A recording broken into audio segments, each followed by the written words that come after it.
I went to a meeting where people from different Spanish churches worship together on a yearly basis. This was the biggest event I've ever been to in Spanish in my life. Now, I know that sometimes we can be a little afraid if we're going to a meeting that's all in our target language, especially if we're with a lot of native speakers. But I want to share with you my experience of going to this Spanish event and also a language learning principle that I use that I think you'll find very helpful. My name is Franklin, and this is first1000hours.com. I'm here to inspire and motivate you to complete your first 1,000 hours of your language learning marathon. I don't teach languages, but I share an out-of-the-box mentality to help you learn languages on your own in a real-world context. And this is why I want to talk to you about my experience going to this Spanish event today. So before I go into that, I want to let you know about the background of where I live in Oklahoma. And so this is from Wikipedia this is what it said about the 2000 census of my city. It said the racial makeup of the city was 82.60% white, 0.08% African American. I just want to stop there. I've kind of just played around or joked a little bit and told people that the people that I see that are African American in my city are me, myself, and I when I look at myself in the mirror. Now, that's not obviously the case. I do see some other African Americans, but it's just few and far in between. But this is a nice city. People are nice and all of that here. I've been here almost 3 years, so it'll be 3 years in July. Okay, I want to go on. It says also 10.19% Native American. And now it says Native American, but in my mind, a lot of these people I would just assume would be Caucasian because I don't see them have the distinctive Native American features, at least in my mind, of what I think that a Native American looks like. So I would say that even though people might claim Native American or they have Native American in their blood, and a lot of people do in the city, but I would just take them for a Caucasian if I was just looking at them a lot of times. Some people have more of those distinctive features, but a lot of them don't. Okay, so it also says here it's 0.53% Asian, 0.04% Pacific Islander, 0.64% from other races, and 5.92% from 2 or more races. Hispanic or Latino of any race were just 1.72% of the population.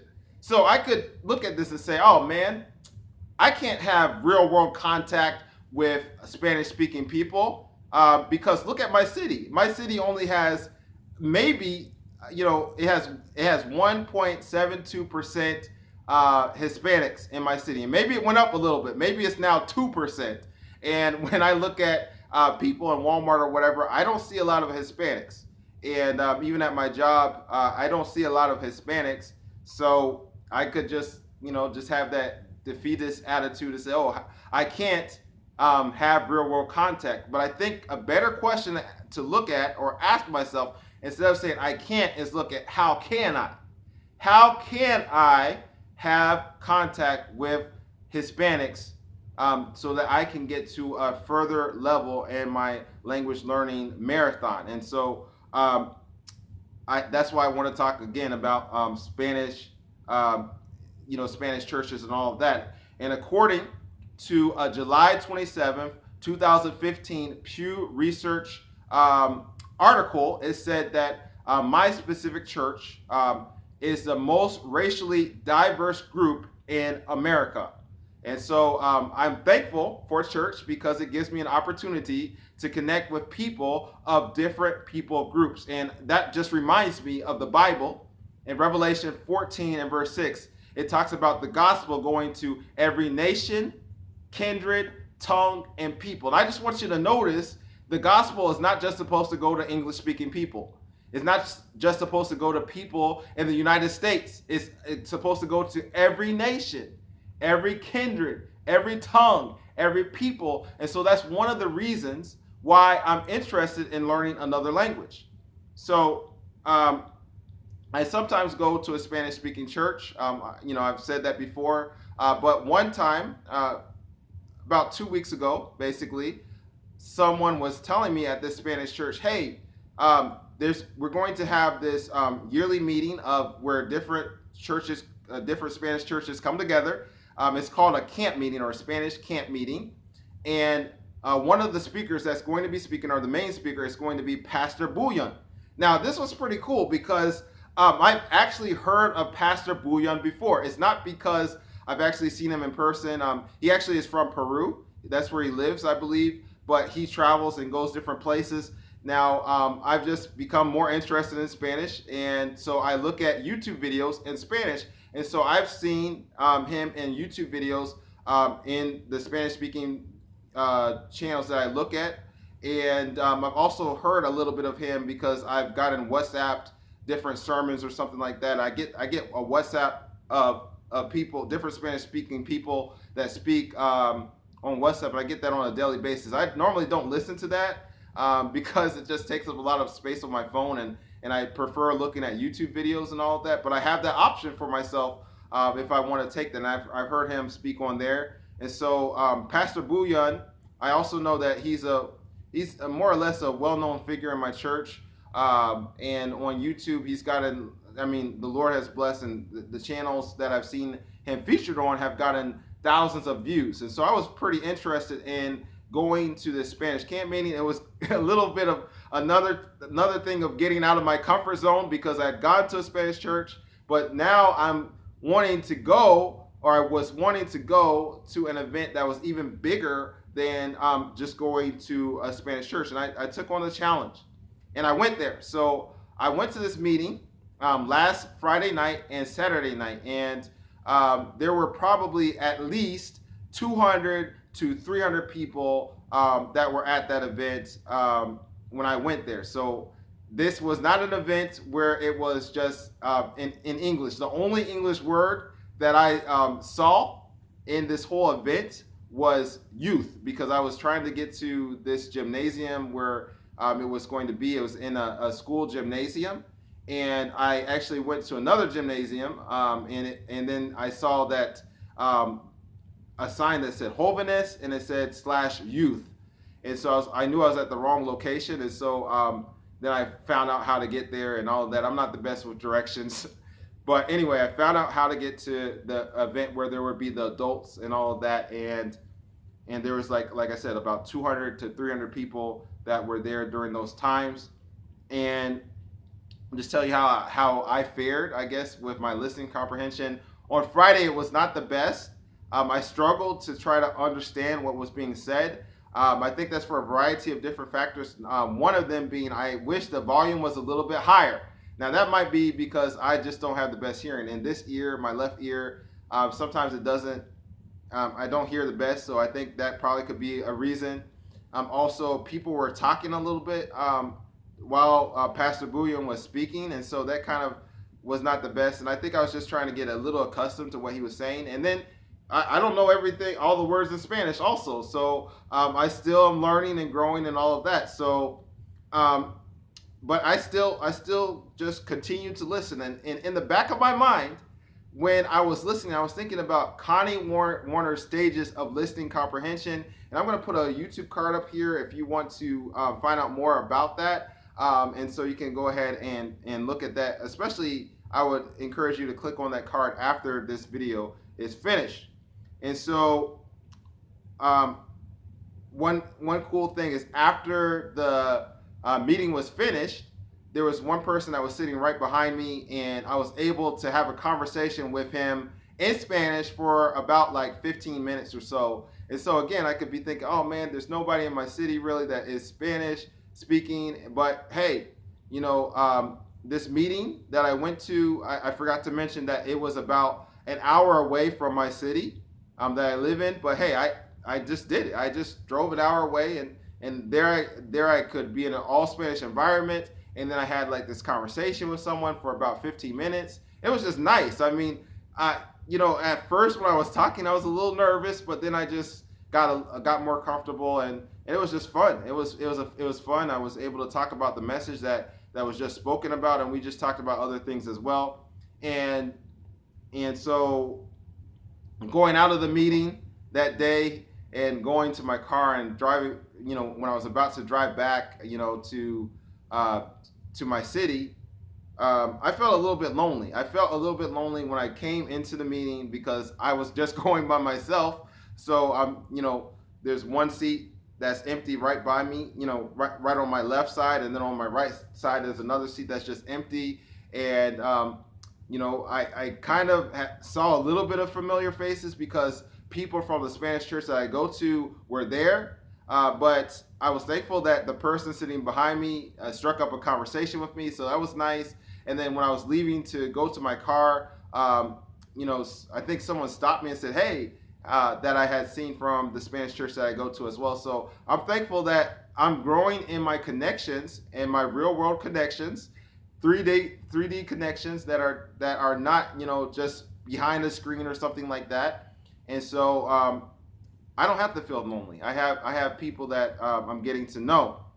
And one thing I wish I had done differently is I wish I had just paid like $30, and if I had done that, I could have been in a dormitory, and I wouldn't have had to drive like another hour back after the meeting had finished, and then go back to my duplex. And I could have spent a lot more time in that all Spanish environment, maybe potentially talking with people after the meeting was over for a longer period of time. I might have had breakfast with people, or I might have gone to the meetings early, and I might have been able to talk to people or something like that. But I just had to go back to my duplex and all of this, and I did go to my English-speaking church because I have responsibilities and things like that there. So I went there for that service on Saturday, and then Saturday afternoon, I went back to the Spanish church. And so my comprehension was better that time. And then I did something I had not done ever before. I was able to write mainly notes in Spanish for the first time. I had a little bit of English in my notes, but for the most part, it was Spanish. So I thought that was pretty cool. And now I want to talk about that language learning principle I was talking about. Now, I mentioned this language learning principle before in, I believe, at least 2 other videos, but I want to go a little bit deeper with that. And that was that I think that it's good to focus more on understanding the context of what is being said versus understanding, trying to understand everything. I think if you're trying to understand everything in your first 1,000-hour language learning marathon, that might be a little bit too ideal, and you might come in with too many unrealistic expectations. But if you're trying to understand the context, it's going to be a lot better for you. And one thing that's pretty cool that I forgot to mention is that on Friday night, I was WhatsApping people. I was talking about my experience, like, oh, I'm going to this Spanish camp meeting, and I shared some videos and all that. And then when I finished, I was sharing with people more audio clips and all of this from my events, and I was able to summarize the event. And so a native Spanish speaker went to the Spanish event in the morning.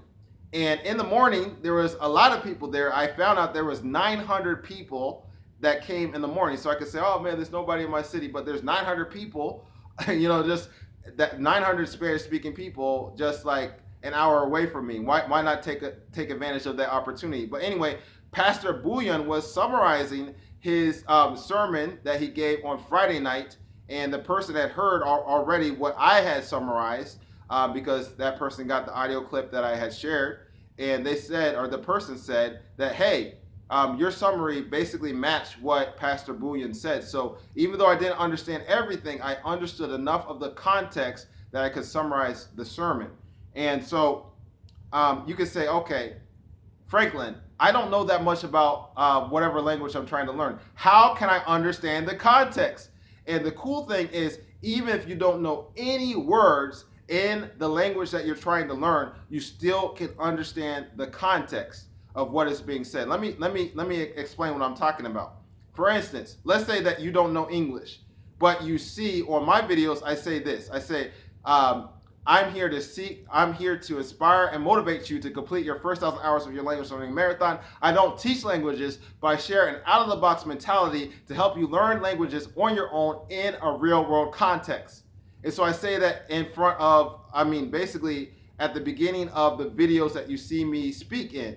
And so you can think, okay, Franklin is saying this at the beginning of his videos, and he continually says this, he repeats that. And so maybe he's saying something that might be the context of the channel. I might not know the words, but I understand that this has to be significant because Franklin keeps on saying it over and over again. And if you came to that assumption, even if you didn't know English, you would be coming to the right conclusion. Or let's say that there's another instance where you just know one word, and that word is insulina. So you hear people say a lot of different things, basically saying blah, blah, blah, blah, blah. You don't understand what they're saying, but then you hear the word insulina. Then they talk again and you don't understand anything, and then you hear the word insulina again. And then because you know what that word means, you can kind of figure out, okay, insulina means insulin. They must be talking about something to do with insulin. And if they're talking about insulin, maybe that has something to do with diabetes. And if it has something to do with diabetes, one of the most common form of diabetes is diabetes type 2. Maybe they're talking about diabetes type 2. And so, you can get a lot of clues from context. And one other practical example I can give you is something that happened with me on Saturday afternoon. I knew that Pastor Bouillon was talking about Matthew 11 and verse 28. That was basically his key text. And it was talking about the yoke of Christ. And so he talked about the yoke of Christ, and he was talking about how an animal takes on the yoke of Christ. I'm sorry, not the animal doesn't take on the yoke of Christ. Like, he was giving an illustration of how an animal takes on a yoke.